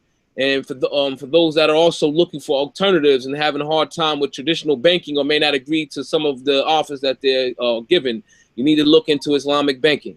And I'll just leave that like that. Man, that's amazing right there. So, Brother Woods, come in, brother. You coming on the end of the demonstration, but we definitely gonna do another show on this because this is a good topic. I want to bring Brother Sutek because Brother Sharif just messed me up when he had Brother Sutek to talk about all his music dealings, and I'm a music man. I love hip hop. I'm talking about when he mentioned that hip hop. So I wanna get Brother Sutek on here to talk about his experiences with hip hop within our community and how the music business have changed and how we can try to take it back. I think that'll be an excellent topic. I'm pretty sure we got people in the chat that love music of all sorts. So I think that'll be an excellent topic. I'd love to do that show with you, brother. Brother, I'm very interested in it, like yesterday. And so we'll talk about that in a second. Brother Woods, come and talk to the people. Let them know who you are. I'm going to let you take it away for a second since you're coming in late. But like I say, we'll come back on again and do a specific business program from A to Z. I would like to do it on Thursday, actually. and maybe address some things whereas though we can just walk away from this live stream tomorrow morning, wake up and do it. Islam Morris, can you hear me? Yes, sir, we hear you very well. I don't know why that link was acting so funny like that, but you in here, so let's roll, brother. Talk to the people. Praise Allah, all is well, all is well. Allah is the best of planners. First I rise in the name of Allah, giving honor to his prophet, Noble Juwali. I give honor to the past, present, and future leadership here at the Moorish Science Temple of America. I give honors to the forerunner of the prophet, Marcus Mosaic Garvey. I give honors to Elijah Muhammad, my mother and father. I give honors to my queen, Sister J. Williams Bay. I give all honors to all of the people listening, all of the people watching. I give honors to the brother Taharka Bay. I give honors where honors are due. Islam. Islam, brother man. Islam, brother. Now the floor is yours. I want you to take it away, brother, because I know you got some things that the people can utilize. So, brother, just take it away. Take a few minutes, brother, and just address the people, brother, and see how they can utilize the information that you can provide with this little bit of time that we have left. Okay, praise Allah. The first thing I would like to say is that people oftentimes feel like they have to specialize in certain things in order to make extra finance, or they feel as though they have to be 100% knowledgeable. These things are of course a good benefit. Sometimes it's good to just get into business and start doing something, and having just your foot in the door. You don't have to jump into the business world and be a Walmart. You have to jump up into the business world and be a small company, even if you have to work a full-time job, a part-time job, and things of that nature alongside until you have enough economics to now support your business. But I think a lot of people try to jump into business unprepared. And I missed a lot of what you guys were speaking about previously. I was trying to get in on the link, so I may be repeating a few things. The brother mentioned having a business plan, and that is one of the most important things about having a business or doing anything independently yourself, and having it actually written down on paper. A lot of times we have ideas and directions we want to go into, but we don't write it down on paper, and a lot of times we lose ideas. We can't further build on other ideas because we never wrote it down in the beginning. So now we're trying to collect our first thought and then build on that continuously, and then it becomes an issue for us. Starting businesses in general is a simple process if you have someone to explain it to you, or if you did your own homework. You can figure it out. But oftentimes people make small mistakes that can later on affect them economically. Got into business, I was 20 years old. Me, my older brother, and one of his friends, we started a small car dealership, and we had a really small lot that was located in Indiana, and at the time we were located in New Jersey, but it was cheaper for us to operate out of Indiana. We'll have our business operated out of Indiana and have our physical things in New Jersey. Just, taxes wise and economic wise, it made better sense for us to do it like that. So that's the route we chose. But put our money together so it wasn't a burden on one person to make sure the insurance was paid for, to make sure every car had its proper title and information that it needed. So it wound up being about each of us, the three of us, spending about $500 a month to run a business. And we would make on an average from anywhere from $500 to $2,500 per car sale. And that was, my first taste of working on my own and realizing, like, you can't get rich working for somebody else. You can go to school, you know, have your doctrines and on all that good stuff, but until you're the owner, until you're running something of your own, you'll be comfortable. Don't get me wrong. You can be comfortable. You can make six figures. You can make, you know, $250,000 a year. But making that $1 million, that comes with being a business owner.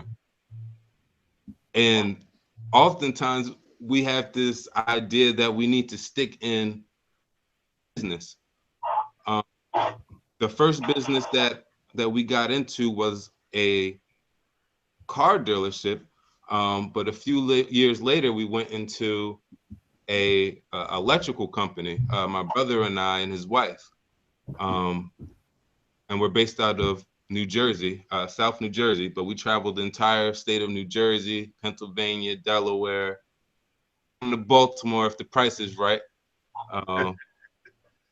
And we started that business because my brother has been doing electrical work since he was 14, 15 years old. So he had already had almost 20 years of experience doing electric prior to us starting the business. And I caught the brother Sharif saying at the end that, you know, he was doing karate and doing martial arts all his life. So he figured he could just go into business of mindset we had. But we were able to make money, but we weren't able to make money and do things how we thought and wanted to happen. And we got ourselves into some small situations, business wise, that we had to pay out just due to lack of knowledge and trying to move too quick and just not having the proper people around us to mentor us and tell us which direction. We're now in our 5th year of business, praise Allah. So, you know, things definitely have worked out and we're growing, you know, monthly we're growing. So praise Allah for that. Business is not something to be taken lightly, but it is something that everyone can do. Everyone can own a property and rent it out to somebody. It doesn't take any knowledge or having to go to college to do these type of things. It just takes the proper economics and the proper people around you who knows what they're doing. It's a lot of passive ways of making income, and not always on a big scale where you have to, you know, form an LLC and things of that nature. You could start with something small. The things that I oftentimes recommend for people is frames, and getting picture frames from the dollar store, printing high quality pictures at an Office Mac or on your own printer if you have one, putting that picture in a print into that picture frame, and then selling it for $5 or $10. $2 or $3 to purchase that, but now you can now bring in a small amount of income into your own pocket. And if you're spending $2 to $3 to create one picture with the frame, and you're selling it for $10, that's a $7 profit. If you do 10 in a week, that's $70 a week. And in a month, that's $280. That $280 could go to a cell phone bill. It could go to, you know, your water or your electric, anything. We oftentimes feel like, all right, I'm good in one area, so this is what I'm going to do. And, you know, we limit ourselves to comfortable sometimes, or what we know, and we don't spread further to expand our business and expand our economic growth. With so many different ways of generating income, hard praise Allah, I want to say this correctly. it can be hard for some people to decide exactly what type of business or what type of way of generating extra income they want to go into, because there are so many. But I oftentimes say when you're starting out, you want to start out what feels the most comfortable, and something that you know that you can be reliable in, something that you can be consistent in, something that of course can help your community, and not always looking for that immediate come up or that immediate you know, start a business and now I'm a millionaire type thing. Be willing to plant that seed and let it grow, and let that business grow into something, and having a 3-year plan, a 5-year plan, a 10-year plan, and a 20-year plan. These are the types of things that we oftentimes overlook, but had we taken the time to properly plan these things, we would run into less error and less conflict later on, while constructing our business. Praise Allah. Praise the Lord. Praise the Lord. So in wrapping this up, brother, I appreciate you, my brother. And like I said, hopefully we can do this before the week is out one more time. But let's give our guest, brother. Like I said, brother Sutek, you still there? Brother, let me tell you something, brother. I tell you, I was running around my house yelling death to the Negro. Because you know, in the Moorish Science Temple of America, we always we say something that fits in the paradigm perfectly. We say we are not Negro, Black, or colored, or Ethiopian. And so you had me running around my house yelling death to the Negro. so brother, you are very beneficial in all communities, brother. So I want you to know that you definitely appreciate it, my brother. You know, a lot of times people want to put out that division that Moors don't call themselves black and we don't like black people because we don't say black power. When we all the same people, we just choose to identify with an origin that we come to see our people comes from, period, point blank, or a descent nature, you know, that our people descend from. That's it. But in real time, we're going to solve this problem together, whether we like it or not. Absolutely. Whether we like it or not. The only way we're going to solve it is together. Exactly. So, brother, in closing, would you like to share something in closing, brother? And like I said, I'm going to inbox you because I want to definitely get on this next show. Brother Sharif didn't mess this one up. He got you talking about that music. And Sharif going to be on that too because Sharif got bars. Sharif got bars. Cyrus L got bars. Have been supposed to a long time ago did something together. Yeah.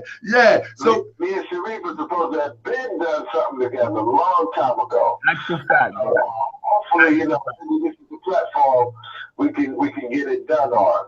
No doubt. Absolutely. I just want to close out by saying that we have to understand the rules of the game. If you don't understand the rules of the game, you'll never be able to play it. You understand? Well, the world we live in is a competition. Everybody is competing against one another. And everybody else seems to know the rules but us. That's why we get so manipulated all over the place. And you know, we have to educate our own. We have to take responsibility for educating our own children. Dale Jones said it good. He said, "This is the American nigger factory."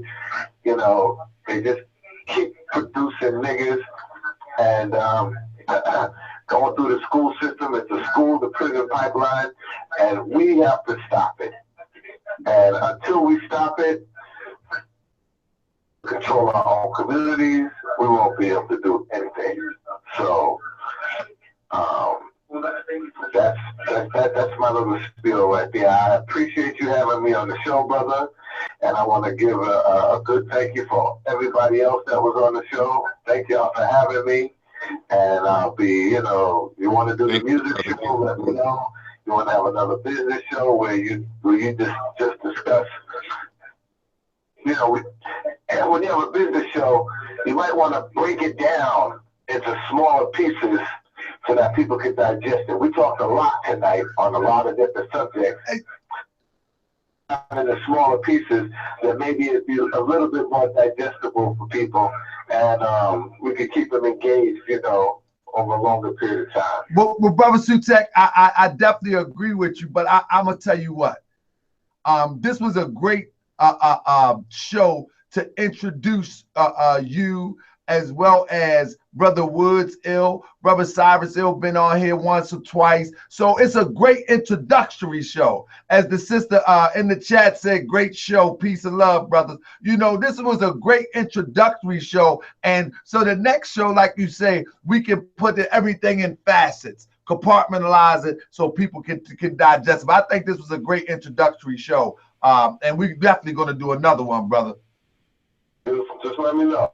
Absolutely. Peace and love, family. I appreciate you. Peace, God. Thank you. Yes, sir. Okay, that was the good brother Sutek on the line. And family, we definitely got to thank that brother, man, because that brother, he has invaluable information. And that's why we're going to do this again. But with that, let's see if we can get my brother Cyrus in the chat real quick and on some strong closing remarks. Islam. What's going on, my brother? Islam, can you hear me, brother Talker Bay? You well, brother. Islam. So before you go, now I got to get you on that hip hop show. yeah, early. You are ready. Just let me know. I'm there. And everybody need to bring their songs to the table. Yeah. Stop playing. Early, definitely. I'm looking forward to it. Just let me know. Like I said, I'm on it. I wanted to just end with to reiterate a couple of thoughts. You know what I mean? And I'm gonna read some words of the prophet that he actually said about business. And I would like to start with, again, going back to that importance of unity. I personally think that it's a prerequisite to a lot of the success that we're going to be able to have as a community. We have to realize the importance of coming together in unity, as we spoke earlier. I also wanted to say to those that are in industry, there's conversations like Sutek said. We're speaking to people that are adults and are trying to get into a lane, and young adults that need to approach it. You still have a chance to approach it with everything that you have. This is something to those that have a talent or a skill, and they find themselves out in the world, in the corporate world, and they realize that there's some, people are afraid of Asiatics when they have talent. You know what I mean? I can go on about the Muhammad Ali's and the Jay-Z's, the Michael Jacksons. We are a threat to a certain degree. To those, I would like to say, if you find yourself cornered and you see that, certain, the industry, your industry may be working against you, I would urge you to learn how to use leverage. Never depend when you feel like, people are undermining your ability to be successful, because in order to have good credit, you got to be able to keep a consistent job. So if you got people that want to continually pull the rug out of you from underneath you because you're a threat, you have to learn how to combat that. And learning how to use leverage is one of the things that can do that. Never really depend too heavily on one thing. You want to be aware of not burning bridges, but building relationships so that you can always leverage one deal against another deal. And that can be very, very useful, and we can go into that on another call, in making sure that you always have an option and you never get stuck high and dry. Because these games are definitely being played. Now I'm gonna read a real quick passage from the Moorish literature. This is from the Prophet Noble Drew Ali's Moorish Leaders' Historical Message to America. Near the end of it, he says, our men, women, and children should be taught to believe in the capacity of our group to succeed in business. In spite of the trials and failures of some of them, trials and failures in business are by no means confined to any particular group of people. Some business ventures of all people fail.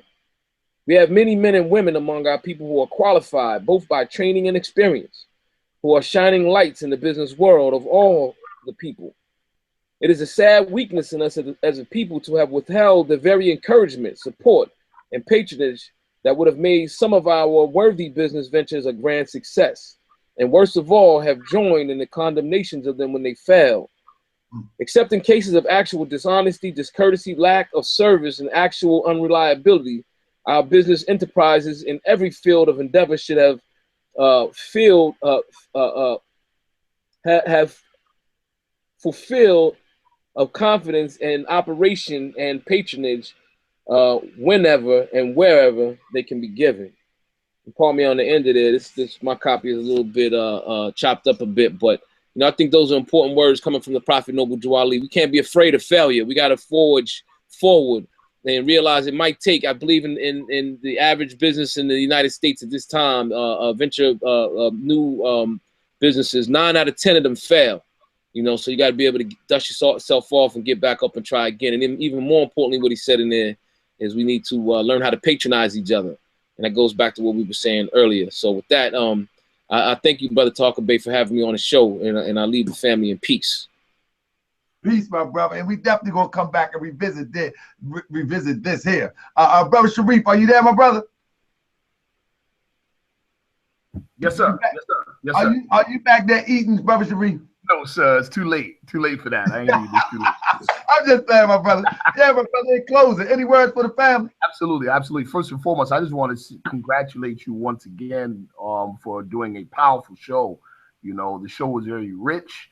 The vibration in the chat and on the on the show itself was very warm and also too full of vital and useful information. You know, so congrats to you on that. Congrats to Moorish World.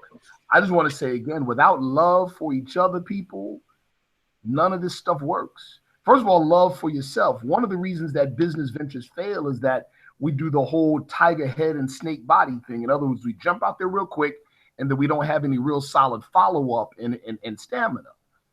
You know, you got to keep at it. You got to use that hammer and pound it in until it's a part of every part. That's what you have to do. And you have to do it that way because you're worth it. Don't shortchange yourself. Love yourself enough to make yourself successful.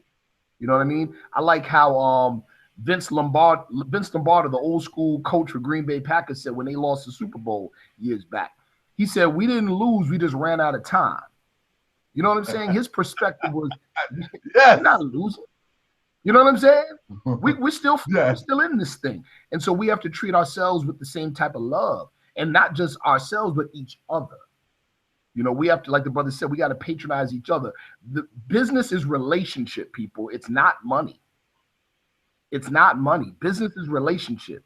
With the relationship established, the money becomes fluid, and then the money comes. But you have to establish a relationship. And so that's what I like to leave everybody with. Peace. Brother Woods Hill, are you there, my brother? Islam, more like I said, we're going to return. We're going to visit this again. But any closing remarks for the family? Yes, sir. I would like to take a reading from the Moorish literature. Came and walk with my brother a little bit. I'm going to take a reading from page 20 of the Moorish literature, Historic Message to America. In the last paragraph, I'm going to just read a part of that. In connection with our religious aims and beliefs, we must promote economic security. The preaching of economic security among us is by no means as widespread and intensive as the circumstances demand. No other one thing is more needed among us at this time than greater economic power. For our men and women, more business employments for our boys and girls, and bigger incomes will follow our economic security. Secure in nothing until we have economic power. Praise Allah. That's from the Prophet. And that's right. And that is so true for the time that we are in right now. Praise Allah, God in my tongue. But for me, there's no other choice for Asiatics in America but the Moorish Science Temple of America. Thing that the Asiatics need. we're working on that last leg of things, which is that economics, in my opinion. Once we get our economics 100%, it's back to world control for us. And not only, and when I say world control, I mean world control through the 5 principles of love, truth, peace, freedom, and justice. Because we need to learn to love instead of hate first, like the brother was saying, so we can now bring together and be that community and support each other economically and let that money circle our community. And with that, I'm gonna say peace, man. Peace and love. And then in closing, I'm gonna say that, you know, man, I mean, y'all said it all, you know, and I'm just going camelback on the thought that you decide that you are tired of punching the clock and showing up for somebody else, or when you decide that, man, I work hard today, and that you can do that work for yourself with the ability to get paid twice as to what you just got paid. When you decide that, one of the things that you're going to have to do, man, woman, child who has the drive, one of the things you're going to have to do is to understand what sacrifice truly is. You have to deny yourself some things to get to the greater. Period, point blank. Some things going to have to take a back seat in order for you to get to the greater. Islam. And in starting a business or turning your hustle into a business, you have to remember it's business. As I said, I had a janitorial company, I had a home improvement company, and one of my business principles was, but you Ali, this is why I'm doing when we go around and we begin to do our PowerPoints and I begin to give my my business seminar. This comes out of the teachings of the Prophet Noble Ali, where he said, establish unto thyself principles of action. With that, I took that and I am into my business practices. That's why Islamism is a way of life. Establish unto thyself principles of actions. One of my principles of action is I'm not do home improvement with my neighbors or my family for a price. Why would not do that? The principle is that I have to see my neighbors every day. I'm not perfect. If something don't go right, I'm not going to hear the end of it. So my principle of action is we're not going to get into that type of relationship. I'm not even going to do that with my family. Now, mind you, I've done tons of work for my neighbors as well as my family, but I don't put a price tag on it. It's not a business deal. I don't need the headache. So establish unto yourself principles of action when you go into business. I'm going to do A and I expect B. It's business. Period, point blank. If you establish that in the beginning, you can save some headaches. Secondly, if you decide to go into business, know for sure, without a doubt or contradiction, your job, money, keep the money. Other people that you do business with, they're trying to do the same thing. What am I saying? I'm saying that people are going to try to take your money from you and try to keep theirs. Your job is to try to draw people in so you can get their finances and build yours. And if you're a Moorish American, you take that back and you build your community. That's only, see, you can't get mad at the Chinese, the Korean, or the Arab. That's all they doing. You're like, man, the Jewish people are cheap. They're holding theirs and trying to get yours. That's just business. That's just business. If we learn that we need to find a way to get in, get ours, bring it back home, we'll be better off. But you know what? Some of us, we will get into business and we won't bring it back home. We want to floss. We want to do all of these things that is a detriment to ourselves and our communities. But I'm telling you, other communities, they're trying to hold on what they have and come and get yours. It's just business. And we say it all the time. Business is never personal. But I'm gonna tell you, if you have a business idea or you have a hustle that you can turn into a business, remember the rules and try to pull the rest to you and then bring it back home. And always remember, we used to say back in the day, money to make some money. Don't be scared to invest in yourself. You are your greatest asset. You are your greatest resource, and you are your greatest investment. Don't be scared to invest in yourself. And with that, I said peace and love, family. We're gonna come back tomorrow. Let me tell you something. Let me tell y'all something real quick. Now we off on the business, but we back to business as usual. Brother Sharif, are you available tomorrow? Yes, sir. Yes, sir. I'm available. The show tomorrow, because we've been watching Facebook. Excuse me, brother. Hey, brother Woods Hill, you've been out telling Grand Sheik on me that I'm up here yelling and all worked up. Tell my big brother on me, because I'm about to say a few things. I hope he watching, Mo. Turn your TV off, brother Hopkins, baby. No, I'm just playing. Man, I love that brother. I love Moors, period. Anyway, I'm telling you, we've been watching this stuff. We've been watching this stuff going up the screen, up on your phone, up on your computer screen, that people are running around talking about the Prophet Noble True Ali teachings need to be revised. They need to be upgraded. Now, the people that's saying this stuff ain't even in a temple.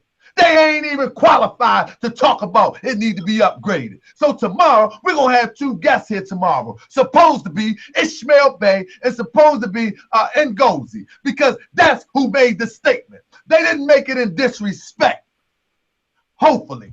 Hopefully. I know Ishmael didn't, because I talked to Ishmael, but I'm not sure about Ngozi if he meant it in such a way that would feel disrespectful. I don't think so. But I seen some other stuff too. And I screenshot it. So tomorrow, we're coming on tomorrow, and we're going to talk about if the teachings are outdated. It's wrong. So we're going to have a real conversation. We're going to have a conversation where as though I'm not going to be hooping and hollering, yelling, inshallah, hopefully. But my thing is, I'm going to give everybody a chance to talk. I'm going to give everybody a chance to lay it out. I'm going to give everybody a chance to tell me that Prophet Noble Drew Ali's teachings are out of date. And I ain't going to take offense to it, because I understand Meek Mill says levels to this. You ain't been to third heaven.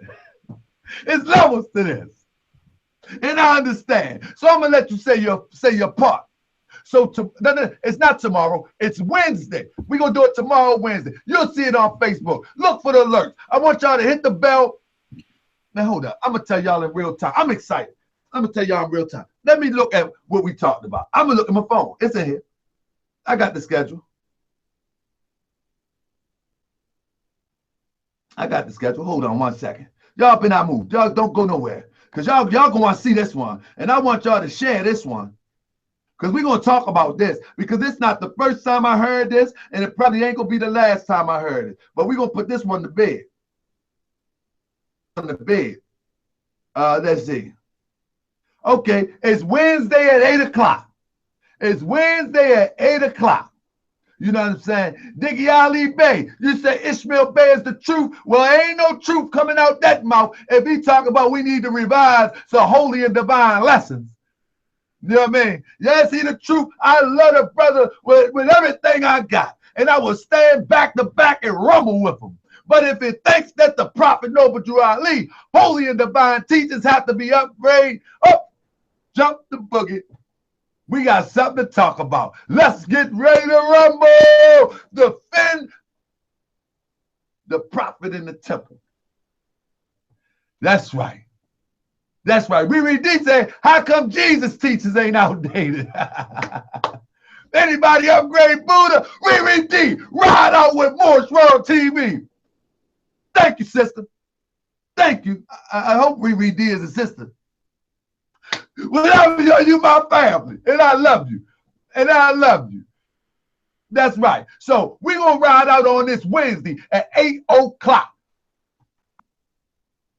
and we're gonna break down these teachings like you ain't never seen before. Y'all might see this hooping and hollering, screaming and yelling and all that stuff, but let me tell you something. You're dealing with some seasoned veterans right here. We're trying to build the bridge to get to people to get people the truth. That's all we're trying to do. That's what YouTube is about. This ain't our life. But I tell you what, we're going to find out. We're going to find out if that flag is over 10,000 years old. We're going to find out what the prophet meant by that. Find out, are we descendants from the Moroccans? Are we Moroccans? Are we Moorish Americans? We're going to find out if the Indians that they call in America are descendants of Africans. Are we going to find out? Because brothers like to talk about that's B1C1. And B1C1, that's the genetic code for EFDFG. And then XYZ, and that's the genetic code for FCY. We're going to talk about all that. We're going to talk about all that.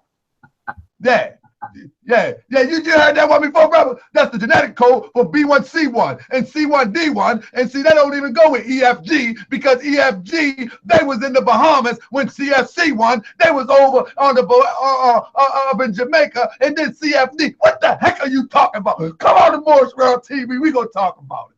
I want y'all to be there. I want y'all to be there. Peace and love, family. There go my brother Ish. He just popped up. Where he at? Where you at, Ish? I'm coming for you, Ish. Hey, brother, y'all know I get work now. Peace and love, family. We're going to be here on Wednesday. I got work now. Y'all got to forgive me. Ishmael understand. That's my brother. And all the boys understand. I said peace and love. Happy Moorish New Year, man. And if y'all can, sisters, if y'all can, Sister Karachi, thank you for your support for the GoFundMe. Whoever I didn't mention, thank y'all for the support in the GoFundMe. Thanks for Michael Woods L. Thanks for my brother Cyrus L. My brother Sharif. And most importantly, our special guest, our guest of honor, Brother Sutek. Peace and love, family. I'm up out of here.